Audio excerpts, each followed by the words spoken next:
Now we're going to be trying to figure out what's wrong with it. First thing I'm going to do is we unplug the battery so we can see how much power the board is taking. And I plug it in. As you can see, it's taking 266 milliamps, even though there's nothing plugged in. Now, one of the reasons that I have a power supply that I plug my MagSafe into is so that I can see how much power the board by itself is taking, because knowing how much power the board by itself is taking often allows me to solve problems that I wouldn't be able to solve otherwise. Almost every single time that it's taking 266 milliamps, the problem winds up being a shorted cap on PPBus G3 Hot. Let's see if that's the case this time. So we're going to turn on the microscope camera. Take a look over here. Now, I don't have the short cam, so I'm going to do what I call the OWI test, because they have that in the other room, and I don't have one in my room. So the OWI test is performed like this. So you're going to put your finger over the caps, and then eventually when you go over one of the... Ow! Okay, so that's the OWI test. So it does look like we have a short circuit on a cap in this area. Now, which cap is it? Well, that's an excellent question. We're going to find that out by putting a little bit of alcohol in that area and then turning it back on. So I'm going to unplug the power, put some alcohol on each of these caps. There's nothing plugged in right now, so I don't have to worry about my tweezers shorting anything that shouldn't be shorted. All right, and then we're going to plug it in and see how much power is taken. All right. Where does it evaporate from first? This one right here. So that is the cap that was causing the OWI. So what we do now is I'm going to turn on my soldering iron and fume extractor. Sometimes I like to call it a soldering iron, just in case Dave Jones is watching. Make sure to pronounce the words properly. It's a soldering iron that we use to solder. And I'm going to try and get this done without using my hot air rework station, because I know there's people watching that can't afford a hot air rework station that only have a soldering iron. I'm going to show you how we get this done. Also going to be careful not to touch the lithium-ion battery cell right behind me. We don't want to have a unit pack power event, now do we?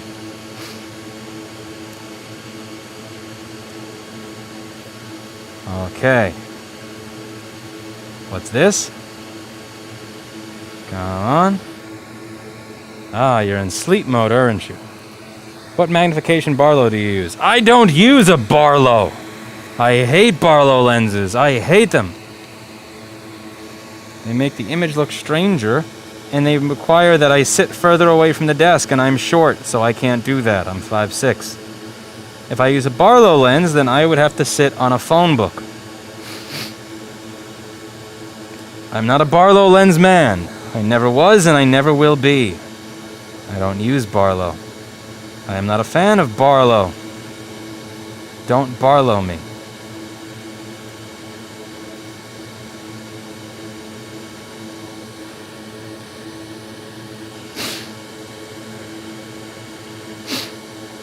As you can see, there's really no sign of liquid damage in this area whatsoever.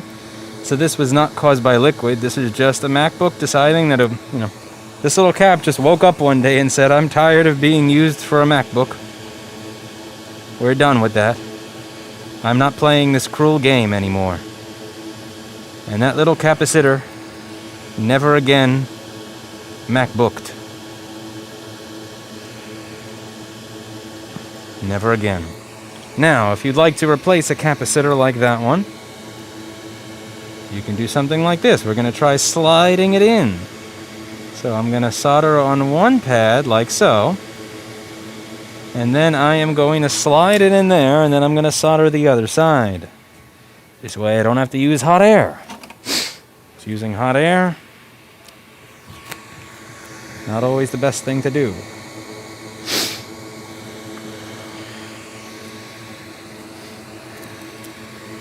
Of course, we check and see that we relieved our short.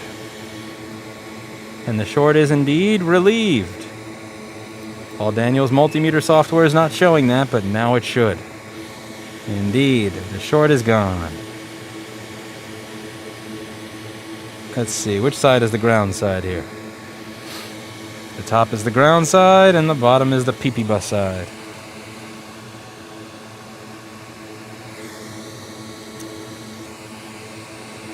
We check on a donor. Alright, so we're going to remove a cap from a donor board, and then we're going to put it on this board. No big deal. It's the way we do. So I'm going to use...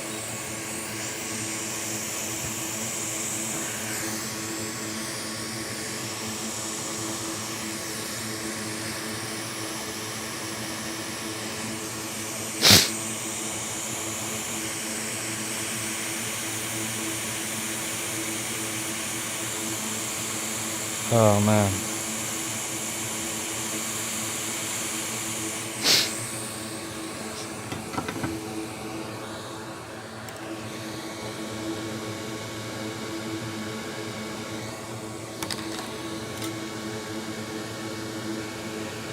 Okay, now watch this.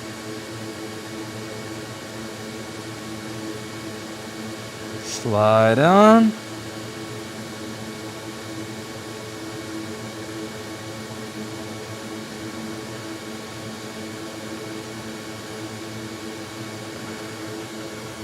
And on the other side,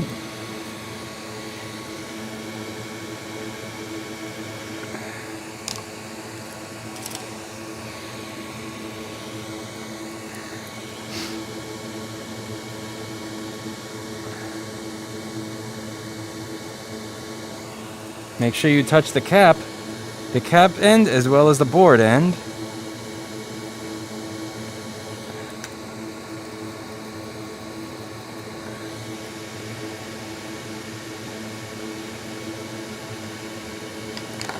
You don't want to just be touching the board pad or the cap side pad. You need to be touching both.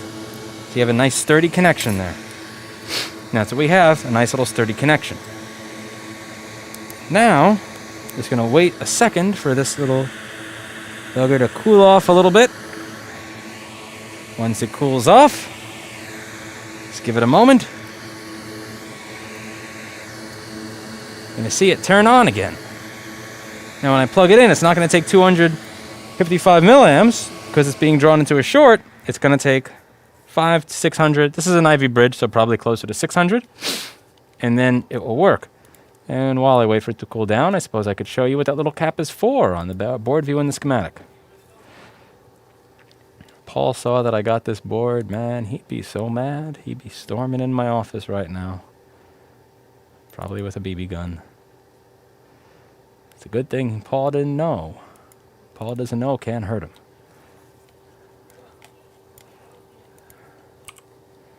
Okay, this is a really common problem on the old MacBook Air, so let's take a look. Schematic and board view. C7560. C7560 sits as a cap over here, and that sits between PPVin SO CPU AXG and ground. But what is PPVin SO CPU AXG? Well, let's take a look. What is that rail?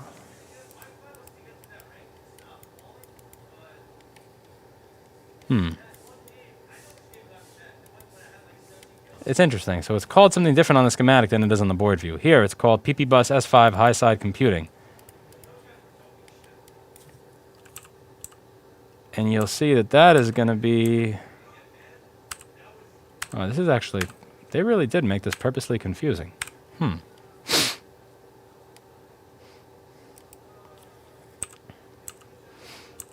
Okay, so PPVin SO CPU AXG.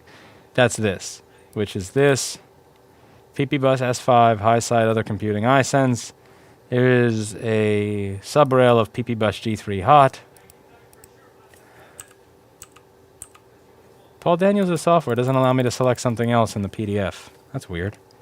So I'm right-clicking doesn't do it. Left-clicking doesn't do it.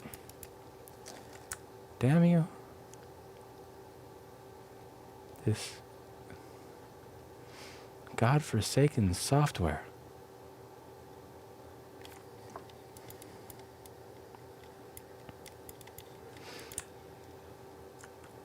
Okay, well, where is the current sense resistor that's going to sit there? Let's see, can I hit this? Can I hit find?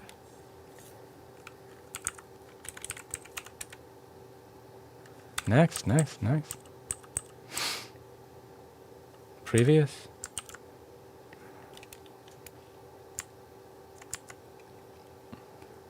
ppvin underscore so underscore CPU AXG.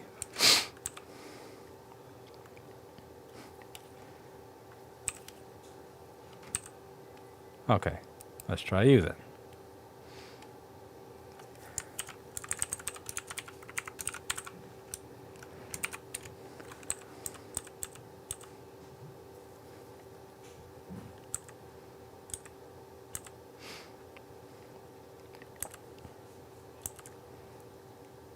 Well, long story short, there's a current sense resistor that's going to go through. PP bus is going to go through to become. See, what is this? Let's try you. ppvin. Oh, son of a bitch.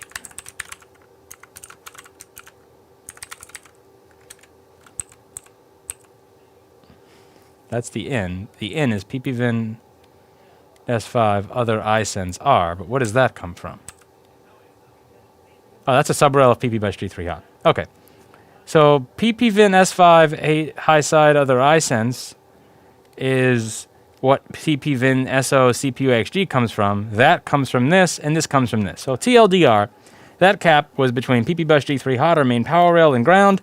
It shorted to ground, and then it's that is why our main power rail was not working. So it was supplying 255 milliamps to ground, to a short.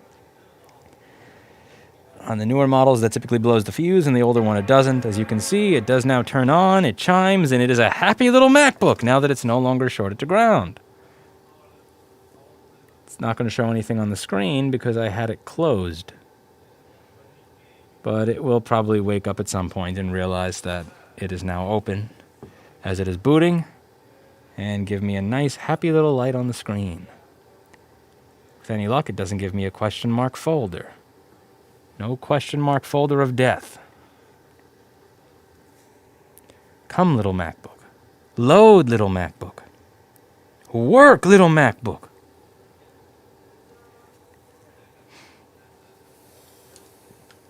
There we go.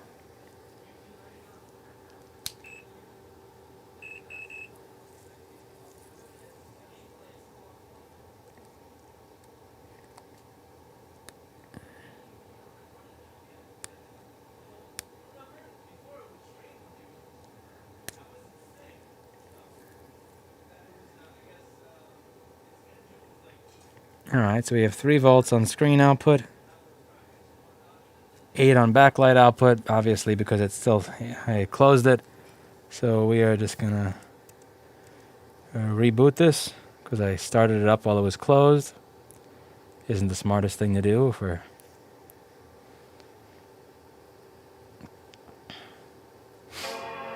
As you can see, now it's going to turn on with a light. And it's a happy little MacBook. So that's about it for today. This is a really common problem on the old MacBook Airs. Very common. And it really does make Paul mad when I get these in my queue instead of his. But I had 2 missing PM sleeps and a board that someone reflowed a CD3215 on. So I don't feel any bit of guilt about getting this. That's it for today. And as always, I hope that you learned something. I'll see you all in the next video.